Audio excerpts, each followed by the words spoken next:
শীত মানেই তো পিঠাপুলি। হ্যালো এভরিওয়ান, আসসালামু আলাইকুম। Welcome back to my channel. আপনাদের জন্য আরও একটি পিঠা রেসিপি নিয়ে চলে আসলাম। আর শীতের মধ্যে দুধ চিতই পিঠা কিন্তু খুবই প্রচলিত আমাদের দেশে। দুধ চিতই পিঠা খেতে কিন্তু খুবই ভালো লাগে। অনেকেই মনে করেন দুধ চিতই পিঠা বানানো খুবই ঝামেলার, খুব কঠিন, কিন্তু একদমই তা না। আজ আপনাদেরকে একদম সহজে দুধ চিতই পিঠা তৈরি করে দেখাবো। আশা করি আজকের রেসিপিটি আপনাদের কাছে ভালো লাগবে। প্রথমে চিতই পিঠা তৈরি করব। চিতই পিঠা তৈরি করার জন্য এখানে আমি 2 কাপ আলা চালের গুঁড়ি নিয়ে নিয়েছি।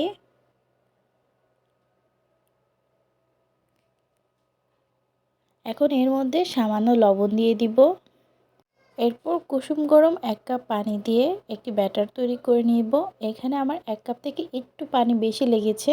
প্রথমে আমি 1 কাপ দিয়েছিলাম, তারপরে আমার মনে হয়েছে যে আর একটু পানি লাগবে। তারপর এখানে আমি আরও সামান্য একটু পানি অ্যাড করে তারপর একটি ব্যাটার তৈরি করে নিয়েছি।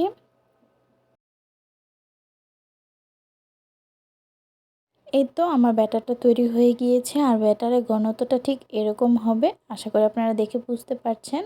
এখন চিতই পিঠা তৈরি করার জন্য এই চিতই পিঠার এই শাঁসটি নিয়ে নিয়েছি। এর মধ্যে এখন তেল ব্রাশ করে নিব।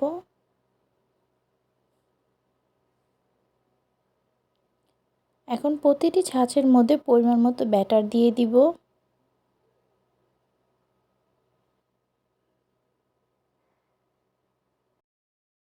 এরপর ঢাকনা দিয়ে ঢেকে 5-7 মিনিট রান্না করে নিব। 5-7 মিনিট পর ঢাকনা উঠিয়ে নিব। এরপর দেখতেই পাচ্ছেন প্রতিটা পিঠা কিন্তু ফুলে উঠেছে। এখন একটি খুঁচুনের সাহায্যে প্রতিটা পিঠা শাঁস থেকে উঠিয়ে নিব।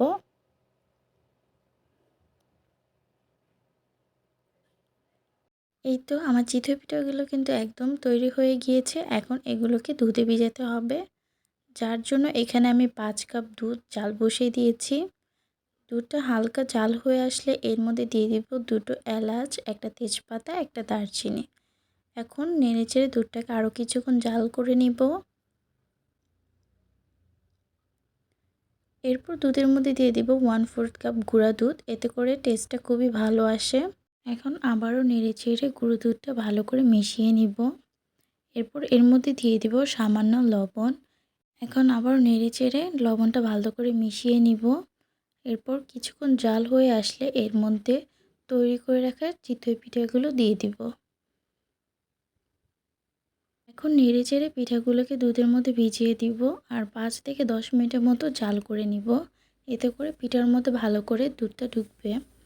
10 মিনিটের মতো জাল করে নেওয়ার পর এর উপর এখন দিয়ে দিব নারিকেল। আর চুলার হিটটা কিন্তু এখন মিডিয়ামে থাকবে। আবার নেড়েচেড়ে নারিকেলটা মিশিয়ে নিব। এরপর এখানে দিয়ে দিব 1/2 কাপ মিঠাই। মিঠাইটাকে আমি গরম পানিতে গুলিয়ে নিয়েছি, এতে করে দুধের মধ্যে দিলে দুধটা আর ফেটে যায় না। এরপর এখানে আমি আরও 1/4 কাপ মিঠাই দিয়ে দিয়েছি, এতে করে কিন্তু দুধের কালারটা খুবই সুন্দর এসেছে। আর মিষ্টিটাও কিন্তু একদম ঠিক ছিল। আপনারা চাইলে আরও বেশি চিনি বা মিঠাই অ্যাড করতে পারেন, মিষ্টিটা আপনাদের ইচ্ছে মতো অনুযায়ী দিবেন। এরপর 5 মিনিটের মতো জাল করে নামিয়ে নিয়েছি। এই তো আমার দুধ চিতই পিঠা তৈরি হয়ে গিয়েছে। একদমই সহজ উপায়ে আপনাদের দুধ চিতই পিঠা তৈরি করে দেখিয়ে দিলাম।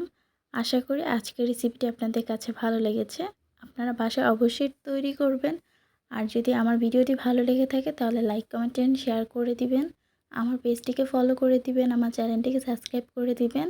আর দেখা হবে নতুন কোনো ভিডিওতে। ততক্ষণ ভালো থাকুন, সুস্থ থাকুন। আল্লাহ হাফেজ।